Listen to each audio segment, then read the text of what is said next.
God.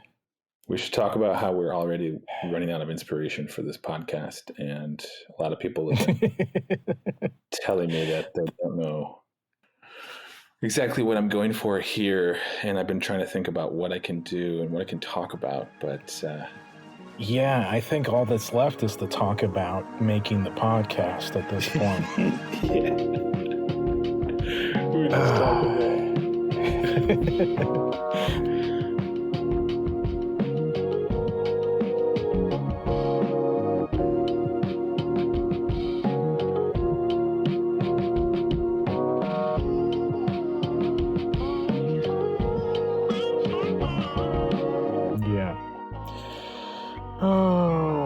It's Some Like It Unauthorized.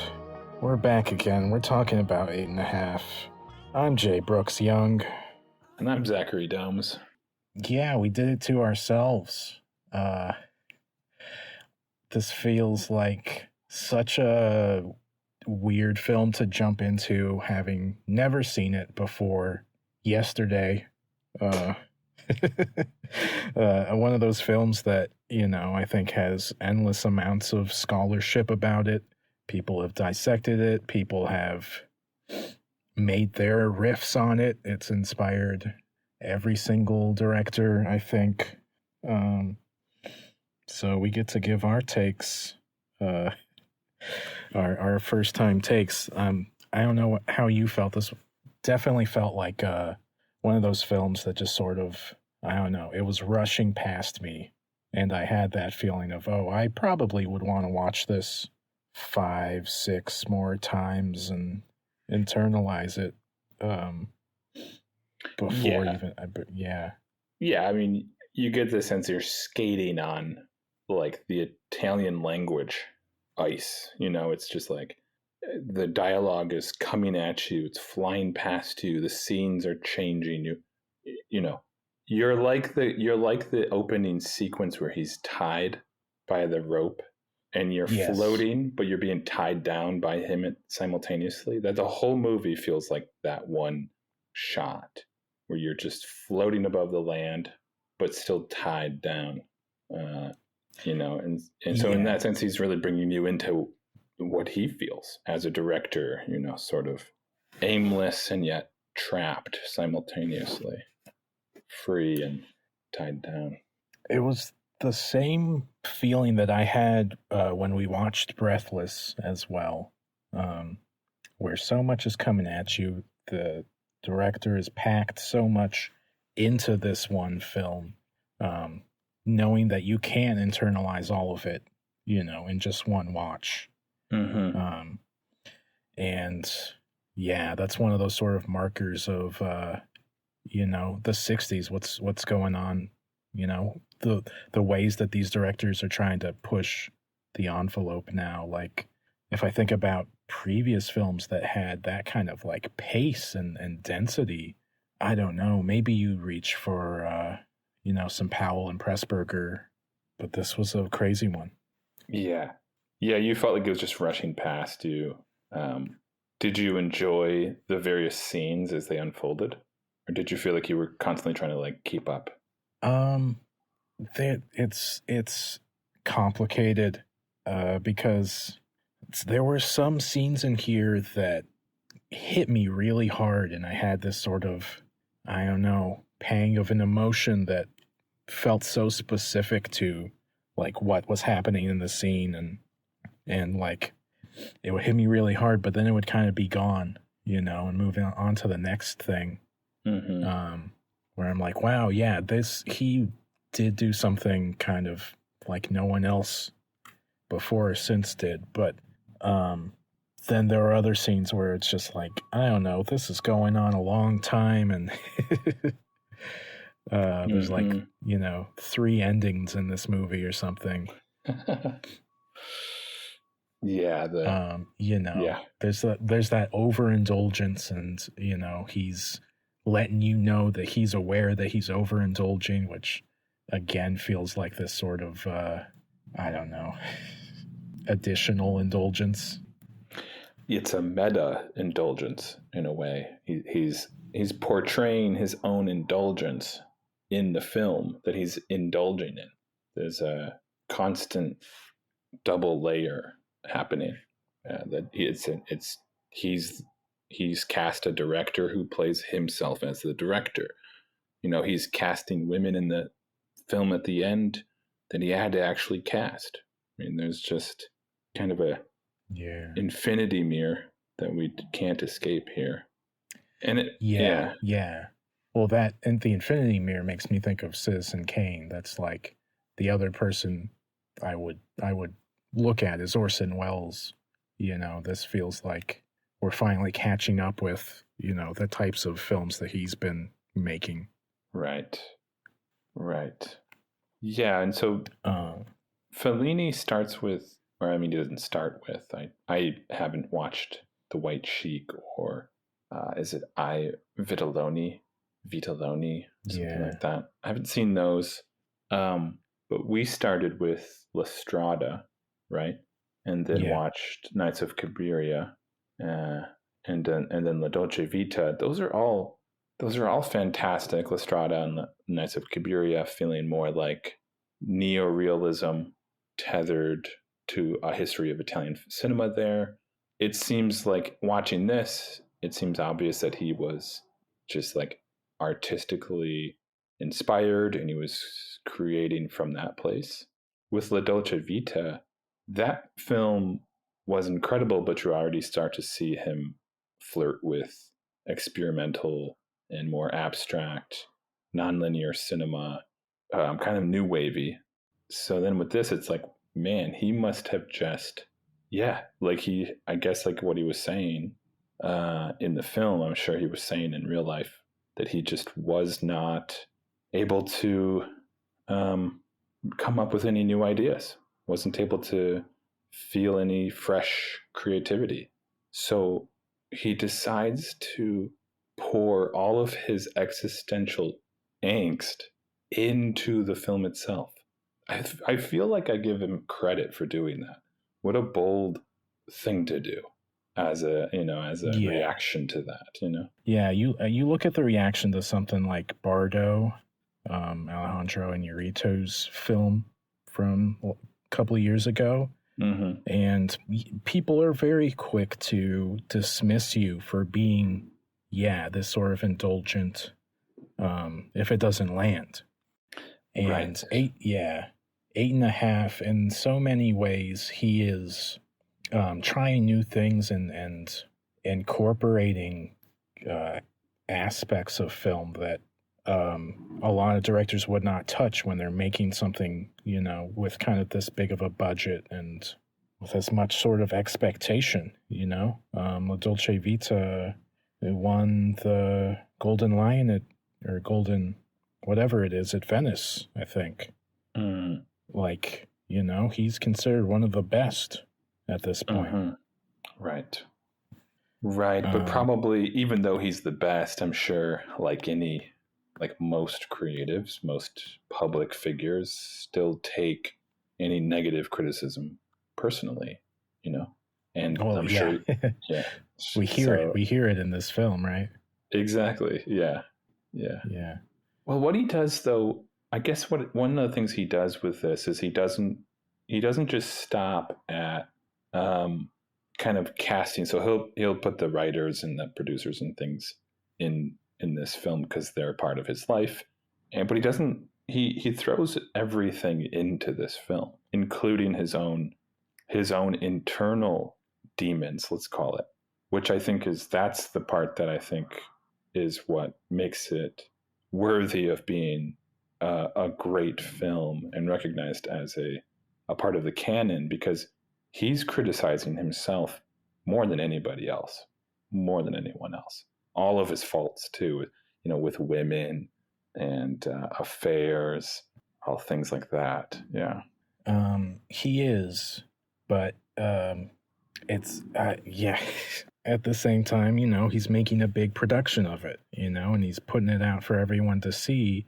And, there's this feeling that you're announcing, like, I'm telling the truth. And in the process of that, I am making this great piece of art or this very truthful piece of art. And there's like an implicit expectation of I don't know, recognition with that, and that like, you get to be pat on the back for being vulnerable and autobiographical and all these things, which is where a lot of people react against this film, and say, "Wow, it's another rich guy who's talking about how bad of a guy he is, and we're all supposed to think it's great." And I think, yeah, I do think this is a great film, but it's complicated because of that. I don't know. Yeah, I suppose I have to believe, or at least hope, that when he's doing this, he's thinking of the other people and other directors that he probably knows, people with some kind of power in this world, producers who are very similar to him, and that he isn't unique. And so I would hope that part of his reasoning for doing this is to shine a light on that world in general. So by being vulnerable, you can potentially unmask the rest of that community and what kind of similar elements may be there. I think of something that comes to my mind is Kendrick Lamar's album, Mr. Morale. I think of that Yeah. like, he's being humble, he's being, or not necessarily humble, but he's being vulnerable and revealing, as he constantly refrains in that album to try to create healing and try to undo a lot of the lineage that we come from. So, I mean, Hollywood is full of demons, and that extended across probably every country. It wasn't just uniquely American. So, yeah, I agree with you. It's complex, but I mean, these kind of things have to start somewhere. So, expose it, take the criticism, you know. Rather, so that's the thing. He could have retreated. That's one way of doing that. Right. Retreat, Yeah. and or just expose it all. Expose it in your own way, which is make a movie out of it. Yeah. Um, See, now I'm like struggling to even bring to mind what the characters say in the film and stuff, because I think someone expresses that idea of like, you have to put something out into the world, and there's like no alternative. It feels like it's like if he has to make something, or it's the gun under the table, and he ends his life. Mm-hmm. And but you constantly have that that chorus, and his like writing partner in this film saying like, there's so much noise, there's so much kind of static, just things filling up the airways that are competing for our attention, and they have no substance, and it's just like this sort of pollution of media and ideas. And like, you gotta bring something meaningful if you're gonna add something else to that pile. Right. um Right. But and I then mean, and then he puts the hood on his head and hangs that dude. Oh man, this film. yeah.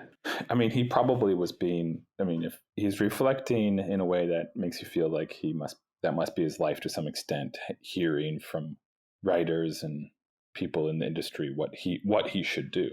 And so I think he just goes against all that. And in some sense, what could be more meaningful than uh, you know sharing your inner psyche than being revealing? There's a lot of truth that comes out of this vulnerability that he commits to. A lot of truth, and it's broken. It feels messy. He pulls out all of the different kind of maybe memories that he has of where these kind of flawed traits of his come from, like the Catholic Church, is a recurring theme, and he's sort of claiming here that the guilt and shame that the Catholic education he had instilled in him led to these sort of larger problems. Um, that one woman who's like on the beach and Yes. representing like where he first learned to Yeah. to gaze upon women in unhealthy manners. Yeah. Yeah. That actress is Edra Gale. She was an American and like an opera and lounge singer. And she was incredible. Yeah. Mm-hmm. She's kind of like got that archetype of that I think, gets adopted by like drag queens and stuff, but just that one incredible performance and like character. Yeah. Yeah, he like runs after her sort of and like chases, he admits to chasing that rather than like purity. But then there's this whole there's this critique of like viewing women in a kind of dichotomy. You're either pure or you're not pure. And like, where does that come from? Yeah. Yeah. Do you think there's a critique of the sort of Madonna whore dichotomy there? Yeah. Or yes, I think that he's saying to some degree that the church instills this further. That of course the film world instills this further. That there, constantly throughout the film, there's multiple voices overlapping each other. It's hard to, like you said, with the whole thing rushing past you, it's hard to ever know what anyone is saying at times because so many people are saying things at the same time. And part of that is a discussion.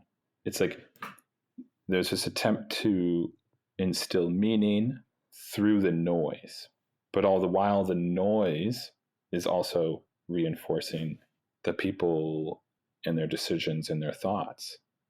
You're left with this kind of swirling, chaotic experience of seeking truth within that. That's what it feels like. It's like the director's constantly trying to seek the truth, if there is any, and meaning in this world that feels like it's almost impossible to do it. And in that truth, I think also try to seek some sort of repentance, and not just in the sort of Catholic way, but like, or maybe it isn't a Catholic way, but just saying this is sort of what I think is wrong with me, and maybe if I can communicate that to the people in my life, they can understand and forgive me, and I don't know, figure out how to learn how to live with me or something.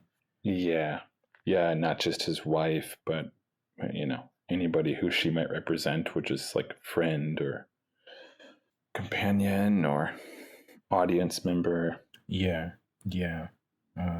Well, I was gonna say one thing to the criticism that this is maybe another wealthy man with power just talking about himself. Something that can be relatable, or a connection here that does work, is like we can see there should be some amount of humility from our side of it to say, if we had his position, would we really be better? If we had his life and his life experience, you just better be sure that that we're that much better. I mean, all of us have temptations, and we don't know what it's like to be in their position. So we get to, in a film like this, live vicariously and maybe learn something because this person of power is sharing what their experience was like. Yeah, that makes sense. Yeah. Which is it reminded me of Kaufman. Kaufman is a huge. Yes, I was going to mention him because he's the writer director who's modeled in this sort of style, and he's the guy who makes these types of films that I have that I've connected to the most, and really felt, I don't know, kind of sort of emotional, revelatory like experience getting to watch and connect with his stuff. Yeah, Synecdoche, New York, and of course, Synecdoche, New York, you mean? is that how you say that? Synecdoche? Yeah. Synecdoche, Yeah, New York. it sounds like Schenectady. Right. Yeah. Right. I used to think it was Schenectady, and then since then I've never been able to revive the memory of it. I used to think the town had to be called Synecdoche. So just the title itself causes one to experience like a Kaufman-esque memory of, or like a experience of this place that we've never been to. Yeah, but all of his work, adaptation, and his recent film and his writings, obviously Eternal Sunshine, all similar. Yeah. I mean, so many people though, like Lynch, some Scorsese I've seen. So many people. I know, yeah. Woody Allen. There's a list of on Wikipedia of like films that are, inspired by 8.5, and they only list one Woody Allen. There's many, many more than one Woody Allen film that like, cribs directly from 8.5. Yeah. Right, because he's often pretty meta. Yeah. There's a lineage of stuff like James Joyce and other things that's this like stream of consciousness fiction that tries to capture what it feels like to be a human with with this consciousness and this self-awareness, and yeah, the thing that you get from a film like this is that, you look around at other people and you kind of can't imagine that they're experiencing what you're experiencing in terms of just, the way that in your head you can like build, castles upon cities, upon hellscapes of like self-thought and populate that with, the people in your life and all these things.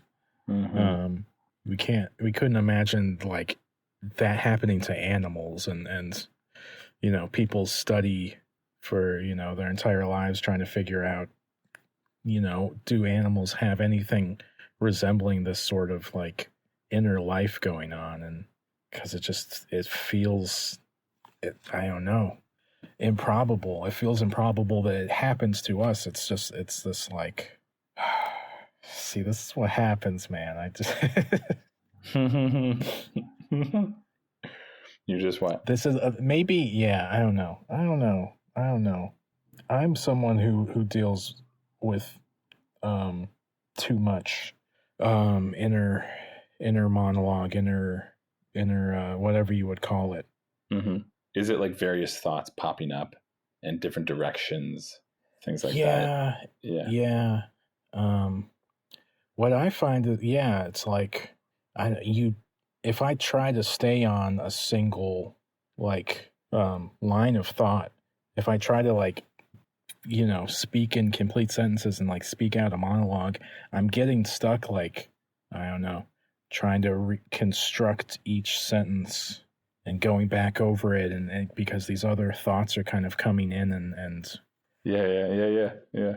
And I think the film gives a really good portrayal of an experience like that. It's like each scene you're about to potentially see him work through something or get somewhere, and never does. Yeah. The scene that I love and hate is the scene where he's got like his harem of all the women he's ever known in his life. Yeah. And he's, imagining they're all like happy with him now, and they all live in harmony, except then, they all don't live in harmony all of a sudden because of this rule where one of them has to leave when she gets too old. And there's like no consistency within the scene, it feels like, of, you know, how these women are acting, and you know, where they're all mad, and then it sort of seems like it flips without us noticing, and they're all, you know, just ready to do their roles again happily. I don't know what to what to even do with that scene, but I love just Yeah. the fact that, like, it kind of keeps going, and you know, there it feels like this thought that trails off and comes back and trails off and all of Right. that. Right. I mean, yeah, because it starts with him. That woman comes to that sort of banquet, and his wife is like, "Oh, who? You know, I know who that is. Don't make me feel embarrassed." And it's sort of a conflict for a moment, and then he just sort of leans back, and he's like, "But what if?" And then it launches into this sort of yeah, dreamlike possibility that every one of his affairs all get along, and that lasts for a little while. They carry him like a child in a basket, or they carry him around, and everything's fine. And then yeah, that thought can't last a while. That dream will inevitably perish because that doesn't work at all. And in this case, like you said, eventually, you know, the cause of this is that one of the women become too old. Is that what it was? And has to go to the first, Yeah, has to go to the upper floor or something. yeah, Yeah, that just made me think that Leonardo DiCaprio's women, they're all going to turn the same. They're all going to turn old the same day, the same time. right, exactly. It's that sort of thing, Yeah. and there's no, like, consistency. It feels like, to the rule either. It feels like there are women living on that main floor that are older than the woman that's being banished, Right. and yeah, Yeah. um, There's always an overwhelming number of decisions or choices or paths we could take to some degree. You know, I mean, there's obvious there are. I'm doing it, but yeah, there are ways of being that you can get stuck in where, you know, you could be asking yourself, should I get coffee right now or water or go for a walk or watch a movie? And you can definitely get stuck in that depending on your current experience. And it's a sort of a mystery that we tend to be okay, most of us, most of the time, with just sort of choosing one thing after another and moving along. But if you think about it, it's like, how do we decide anything ever when we have so many possible decisions we could be making at any given time? yeah. And then it's like, I that's don't why I know. You say, think? well, that's why I say, if you were a director who's just made several unbelievable films that received a lot of high praise, but you don't want to keep making movies about the circus. That's why I love when he ends with that, the little circus, the little They're all parade. going, like, in the circle, holding hands. Yeah, yeah. It's like just going Yeah, back to his roots there. Yeah, you've kind of got yourself into this position of power, and you're stuck in a creative void. You don't know what to do. That's like an average person has sometimes a trouble knowing what movie to watch. He has a trouble knowing what movie to make.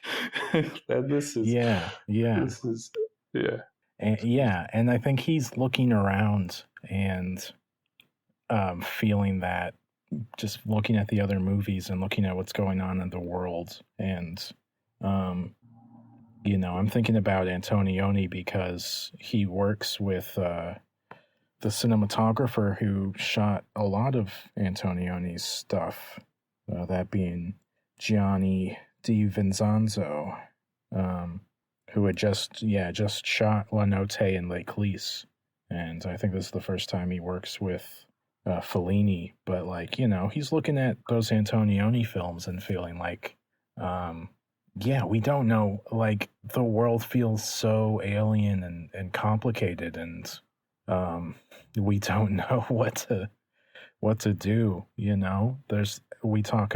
People talk about the 90s as being that sort of end of history period where people felt like, um, I don't know, everything had kind of culminated in world history, and it wasn't going to change. And like, I feel like they were experiencing something similar in the 60s, feeling like the world wars were behind us, but it's inevitable that, there's going to be some kind of nuclear war at some point, and it's all going to end. But that's so complicated and sort of impossible for anyone to affect.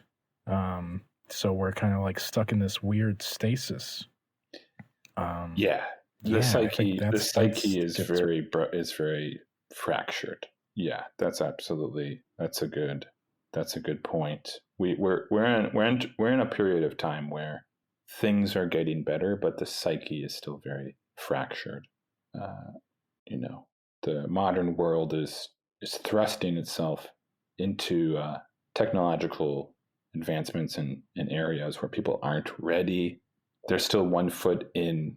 They still have one foot in a time of immense war, and they have one foot in a time of, you know, some of the most kind of progressive and hopeful time. So yeah, one foot in despair, one foot in hope, but that all causes kind of fracturedness, kind of a fractured feeling. Yeah. Um, Well, you mentioned Antonioni, but I was also thinking of Rossellini. Did he? Did Fellini work with Rossellini on any of his films? Do you know? yeah, he wrote on at least Paisan. I know he contributed to the script and one or two more Hmm. besides that. But yeah, before he got to direct, he Rome. was kind of in those writing rooms, as it were, for the early Rossellini um, neo-realist films. Yeah, which I know you love Rossellini a lot, and he really kind of was that first uh, person to really put realism into film. And I'm thinking of Journey to Italy as a sort of a reflection of where Rossellini was at. Sort of it felt personal to some degree, which reminds me of just how unbelievably personal 8.5 is. But Yeah, if Italy has a kind of neo-realist ground to it, a neo-realist founding in its cinema, then it's very easy to see how you would get from neo-realism, which is shining a light on non-actors, real life people on on location scenes.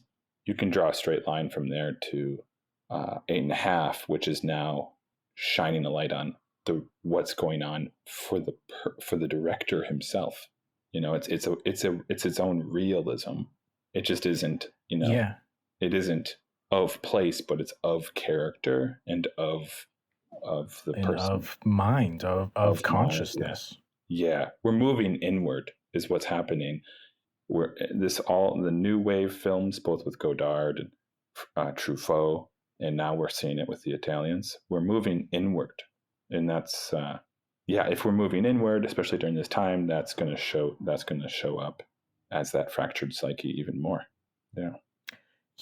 Yeah, that's right. Yeah, we forget about Journey to Italy, man, because that's it's got to be seen as one of the most influential films for how it got adapted into French New Wave and to these um, new, introspective Italian films. Um, and yeah, Rossellini was leading the way with neorealism because they wanted to look directly at what had happened in the war and immediately after the war, you know, and try to do something like documentary, but like, try to understand that and document it. And yeah, it totally makes sense that you start, start focusing on the realism in your films, and it becomes this bigger and bigger thing Yeah. where you want to, yeah, reflect the realism in your own life, and like, yeah, in your own sort of consciousness. Mm-hmm. And I love how, yeah, that's right. And I love how the realism, let's say, because that's what we're sort of calling it now, the realism of your own consciousness is going to become dreamlike. I mean, eight and a half really is yeah, it's maybe the first major, uh, you could say, emotional realism, personal realism in that way. And that means it's not going to be that real, quote unquote. It's a departure from the realism of the past because it's not trying to capture in the way Rossellini did with post-war Italy. It's not capturing or documenting, right? That's right. It's not documenting life and telling a story that way. It's portraying as vulnerably as one can their own experience. Yeah. Yeah. Other film I thought of was Wild Strawberries, Yeah. the Bergman film, Yeah. which, yeah, does a similar thing with depicting dreams and sort of daydreams, Mm-hmm. and kind of this, personal probing of your subconscious and your memories.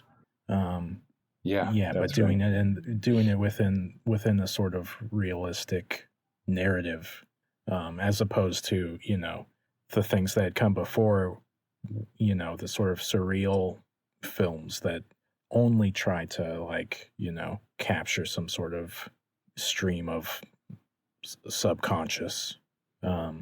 This tried to, yeah, bridge what's going on in the mind with what's going on in reality, and how they inform each other. Yeah. I would add that it reminds me of Godard's Contempt for sure.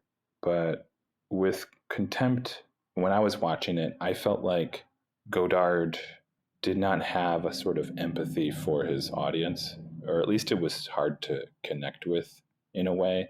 It was a fantastic film, but I, I can sense Godard being like Bob Dylan in a way where he just sort of doing his own thing, regardless of what other people will think at all. Where with eight and a half, it felt like there was still care. It felt like there was still a sensibility there. Like he wanted it to be great. And I felt like he's thinking of how will it be received by anybody, by just an average Joe walking into the theater or a critic. And I appreciate both perspectives. I really appreciate Godard's stance and how he creates those films in that way and deconstructs everything. But with this, yeah, it's less deconstructive, eight and a half. It's more reconstructive. It feels it's abstract in that it's kind of changing what film can be, but it's not necessarily deconstructing anything so much as just sort of trying something new. If that makes sense. Yeah, yeah, It's like yeah. he's deconstructing his own mind and his psyche, and then just putting that in a film. Yeah. Yeah, yeah. What would I say about the differences between those two? Um, hmm. One is that Godard's not personal. Yeah, in the sense, I think it is personal though, but it's not as endearing maybe as much as Fellini's, sort of Avatar in eight and a half is this, philandering, you know, not self-important, but like, kind of self-flagellating man. I don't know. There's something more endearing to that, and Contempt. It feels like Godard is trying to assert that he does know, he does have all the answers in some Yeah. way, Yeah.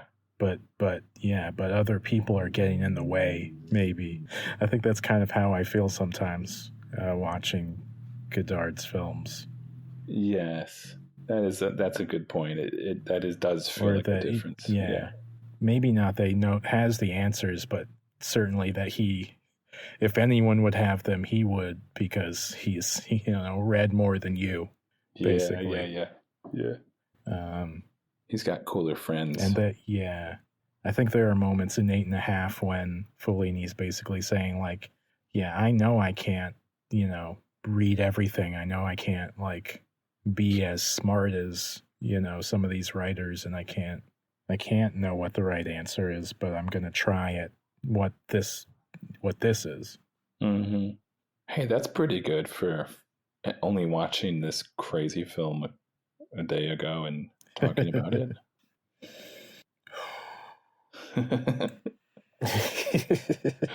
the I gotta silence let it is go. the silence is a Yeah, little unnerving. I think I did. I think I did lose my mind. This is a thing about this film is, like, I think by the time you watch it, you feel like you've already watched it.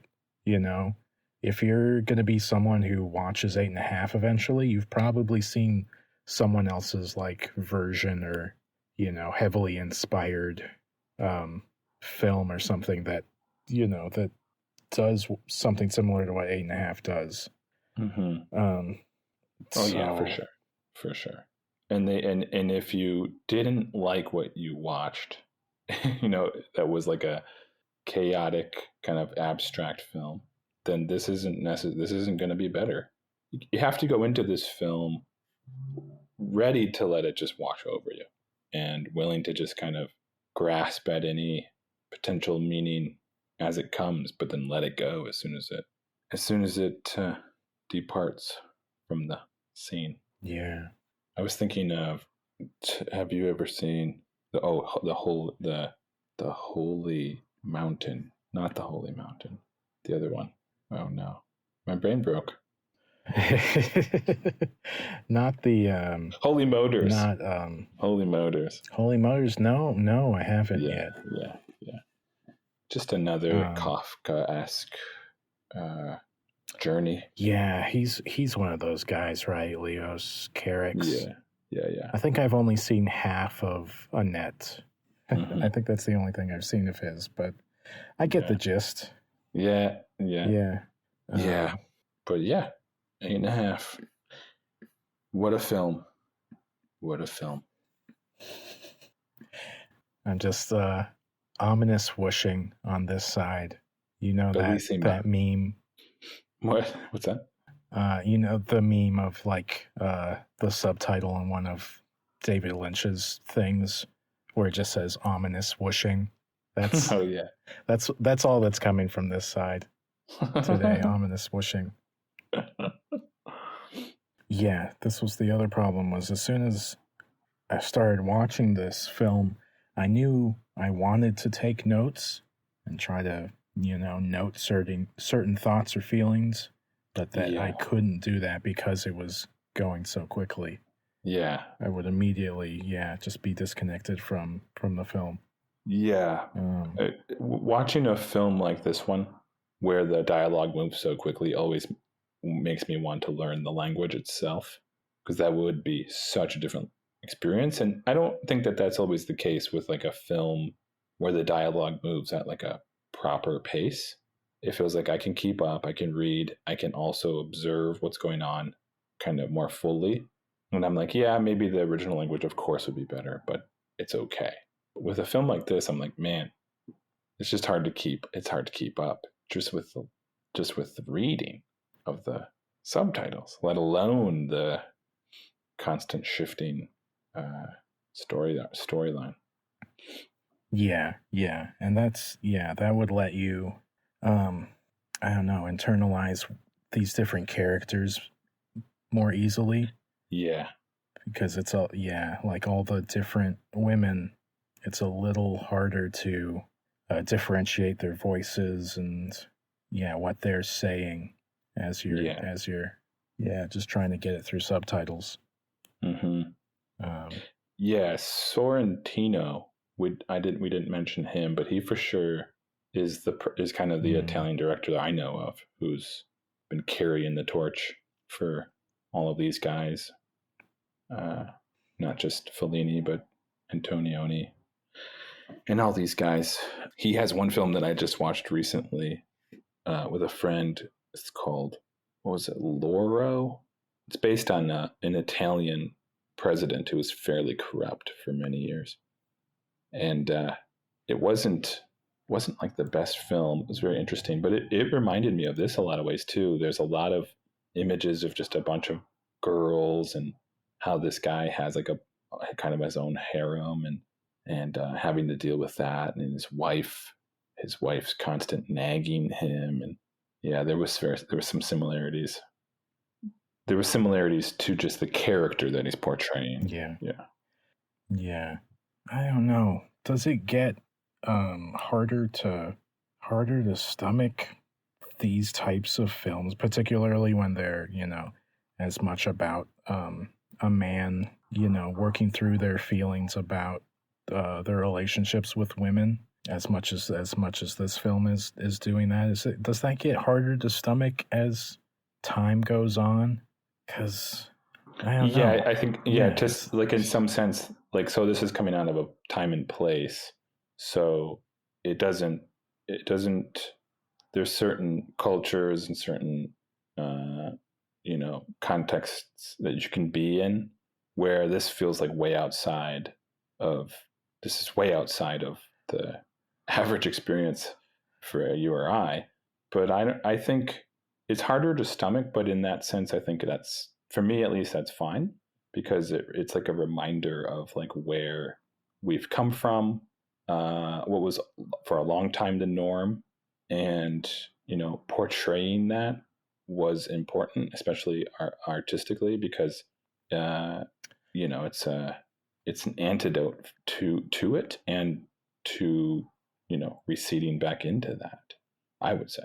But it's all depending on how it does. It's all dependent on how it's done. Like Sorrentino in that movie, Loro, I would say my friend and I kind of agreed that was right. It was kind of strange, and I would say it was overdone and hard to stomach. Yeah. Well, that's kind of what I meant. Does it get harder to stomach as other people do this? So many years after it's been done before. Because I do think there's I get it for 8.5. I understand it, and sort of the why it's valuable to look at now, because still at that time they're coming out of a kind of period of censorship, and it's a new thing to acknowledge. This is kind of what can be happening in a man's mind. Let's have an actual open dialogue about that. Let's not just censor it and sanitize it. But now it feels like, we've been having that dialogue for decades, and I don't know. Someone like a Sorrentino, it's, do you just want to say like, catch up, dude? Like, maybe we can move past this.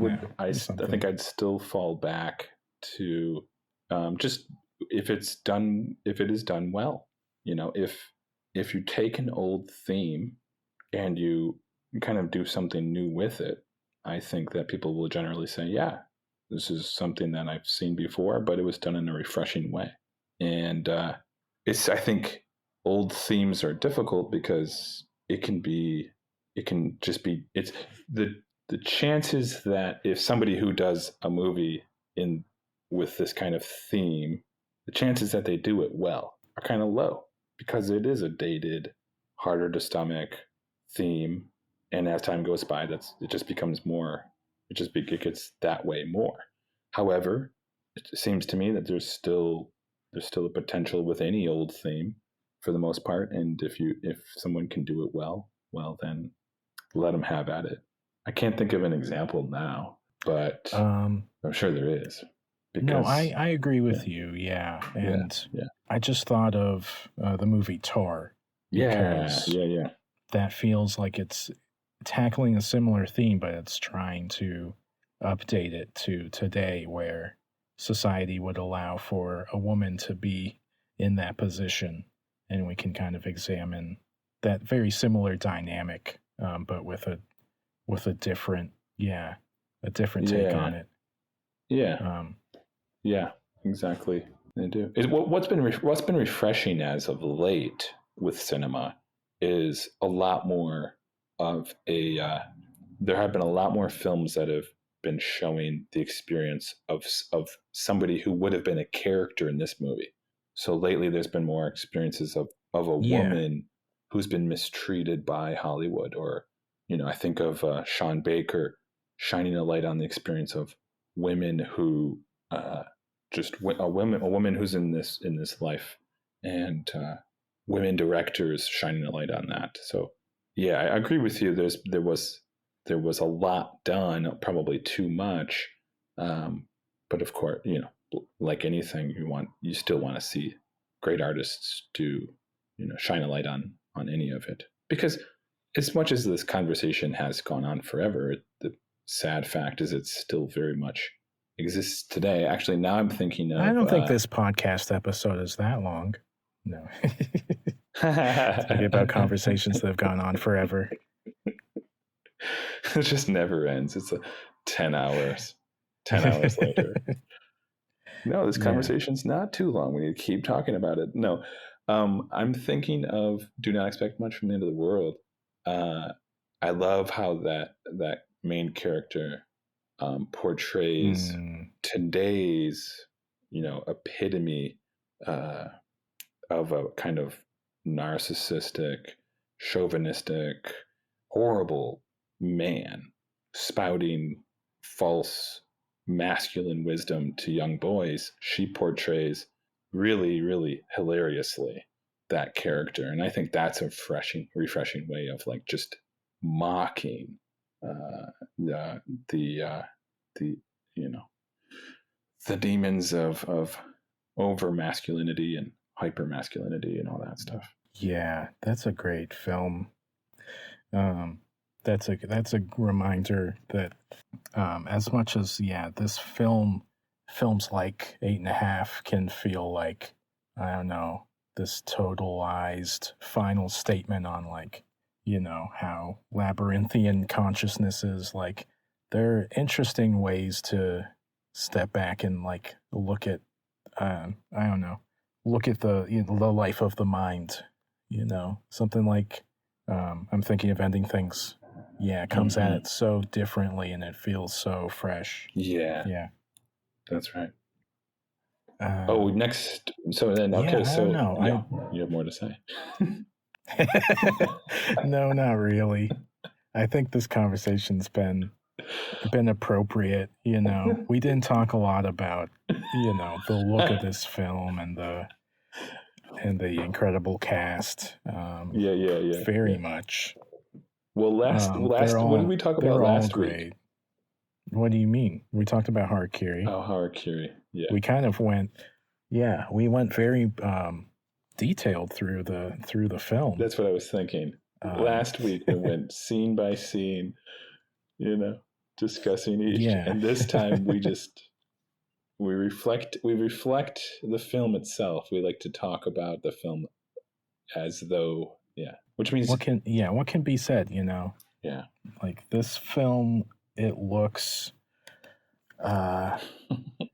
terrific. It was pretty original in how it looked. I don't know. Everyone liked it when it came out. Not everybody. Most people. Pauline Kael didn't like it. But most people did. It won the big prize at Moscow. What do you think about a director who's like, he has a critic in the film, criticizing the film itself before it even comes out? Like, what do you think of that? Yeah. I didn't mind it in this film. Yeah, because he just goes all out. I felt like he let his co-writer character say enough interesting stuff that it didn't all feel like a kind of misrepresented straw man of the criticism, right? Which I think is what people ended up feeling about the Iñárritu films. Yeah, and then in the end, we're just circling around with the circus. Yeah. And we're building giant structures into the sky and then tearing them back down. Yeah, we're dancing like jesters beneath the monumental structures we half built. Yeah. I think that's good enough.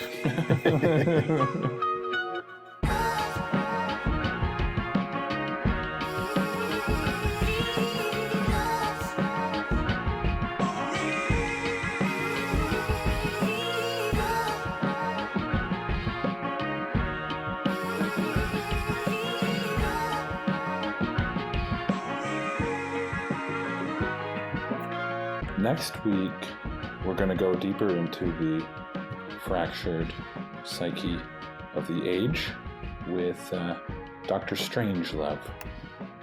Yeah. And how I learned to love the bomb. We're going to hop into 1964 and, spend more time thinking about the nuclear apocalypse that awaits us. Yes. You've never seen it. I've seen it a long time ago, but I think a good conversation will come out of that. Yeah, I've circled it, and it's one of the few Kubricks I've got left to watch. That'll be great. So make sure you watch that, and we'll see you guys next time. Yeah, That's check us out on another one for the books. Yep. Sorry, I was trying to say check us out on Letterboxd. Oh right. I think that's all. Yeah. But what happened is our